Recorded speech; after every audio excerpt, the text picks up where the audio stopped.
এক পিতা তার কন্যাকে বিবাহ দিতে চাচ্ছেন, কিন্তু সে নারাজ।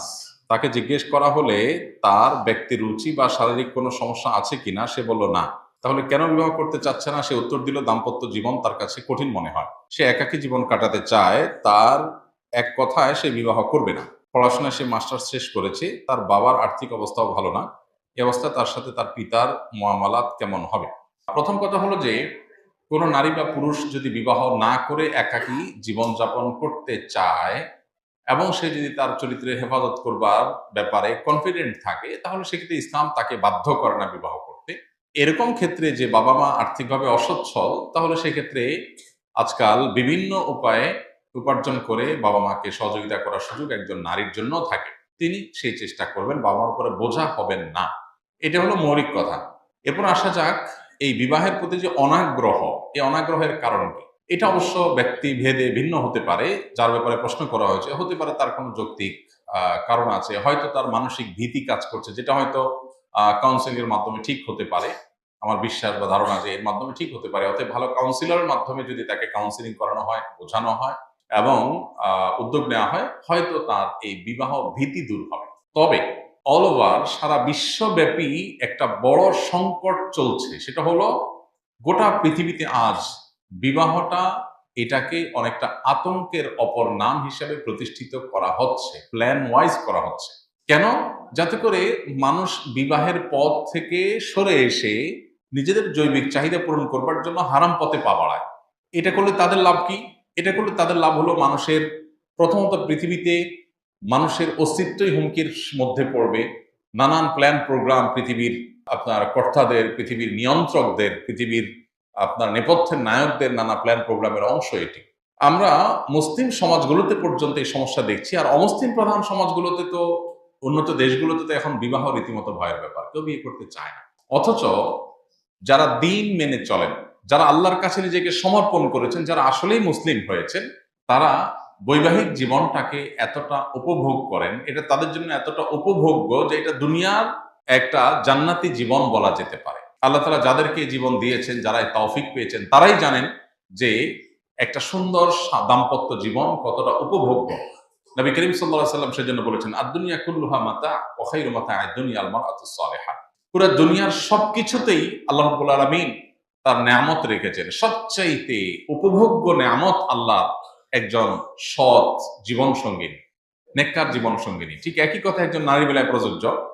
তার জন্য একজন সৎ নেককার জীবন সঙ্গী পাওয়া সবচেয়ে উপভোগ্য। এখন বিবাহটাকে ভীতিকর বিষয়ে পরিণত করা হয়েছে নানাভাবে।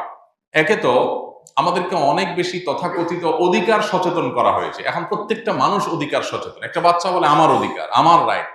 হ্যাঁ, অবশ্যই মানুষের অধিকারের পরে মানুষ সচেতন হবে। ইসলাম অধিকার করে আমাদেরকে সতর্ক করেছে। আল্লাহর অধিকার নষ্ট করলে এত বড় শক্ত আযাব বা শাস্তির কথা নেই, বান্দার অধিকার নষ্ট করলে যত বেশি শাস্তির কথা। এই জন্য হুকুকুল ইবাদের ব্যাপারে যুগে যুগে ওলামা একরাম সতর্ক করেছেন, ফকিহগণ সতর্ক করেছেন। ইসলামের সবগুলো থটে হুকুকুল ইবাদের ব্যাপারে সর্বোচ্চ সতর্ক আমাদেরকে থাকতে বলা হয়েছে। কিন্তু ইসলাম আমাদেরকে সবসময় কর্তব্য পরায়ণ হতে বলে। অধিকার সচেতনতার তুলনায় আমাদের মধ্যে কর্তব্য পরায়ণতা বেশি যেন আসে, ইসলাম সেই জিনিসটার জন্য চেষ্টা করে। আর ভোগবাদী এই পৃথিবী আপনাকে কর্তব্য পরায়ণ হওয়ার চাইতে অধিকার সচেতন হওয়ার ব্যাপারে বেশি আপনাকে অ্যাওয়্যার করবে, তারা বেশি চেষ্টা করবে। এর ফলশ্রুতিতে যেটা হয়েছে, একটা মানুষ স্যাক্রিফাইসের মানসিকতা, ত্যাগের মানসিকতা মানুষের মধ্যে কমে যায়। এখন দেখবেন ত্যাগের মানসিকতা নেই। সবাই শুধু এটা আমার আমার আমার কি হলো, আমার কি হলো, আমি কেন করবো, এগুলো ছাড়ের মানসিকতা নেই। ইসলাম আমাদেরকে পদে পদে ছাড় শিখিয়েছে। কোনো মানুষ যদি স্যাক্রিফাইস শিখে, ছাড় শিখে, শুধু দাম্পত্য জীবন না, তার সামগ্রিক জীবনে সে সুখ শান্তি পাবে। আর যদি কেউ স্যাক্রিফাইস না শিখে, শুধুমাত্র অধিকার সচেতন হয়, তো সে তথাকথিত অধিকার হয়তো পাবে, কিন্তু সে মানসিক শান্তি কখনো পাবে না। এই জন্য দেখবেন উন্নত বিশ্বে অমুসলিমদের মধ্যে ঘরে ঘরে আত্মহত্যা, ডিপ্রেশন, ফ্রাস্ট্রেশন, নানা রকম মনোবেদনা। ইভেন মুসলমানদের সমাজেও দিন থেকে যারা সরে যাচ্ছে, তাদের মধ্যে ফ্রাস্ট্রেশন, ডিপ্রেশন বাড়ছে। আর মুসলমান অনেক না খেয়ে আছে, কিন্তু মানসিকভাবে সে সুখে আছে, শান্তিতে আছে, হাসি মুখে আছে। আফ্রিকার অনেক গরিব দেশগুলোতে যাবেন, মুসলমানদের মুখে কি হাসি, কতটা খুশি, কত পরিতৃপ্ত সে, আলহামদুলিল্লাহ বলছে। কারণ তার চাহিদার তুলনায় তৃপ্তি বেশি, চাওয়ার তুলনায় শুকরিয়া বেশি। যেই দম্পতি দাম্পত্য জীবনে স্বামী স্ত্রী পরস্পর প্রতি এই মানসিকতাটা লালন করে যে আমার জীবন সঙ্গী, তিনি হয়তো ভুল করেছেন, আমি ক্ষমা করি, আমি সবর করি, তিনি হয়তো এই জন্য করেছেন, তিনি যদি অন্যায় করেন তিনি আল্লাহর কাছে দায়ী থাকবেন, বাট আমি কোনো অন্যায় যেন না করি, আমি কর্তব্য পরায়ণতাকে প্রাধান্য দেই অধিকার সচেতনতার চাইতে, তাহলে সেক্ষেত্রে দেখবেন সেখানে জান্নাতি শান্তি বিরাজ করবে। এই যে বিবাহের প্রতি ভয় কাজ করছে, কারণ কি?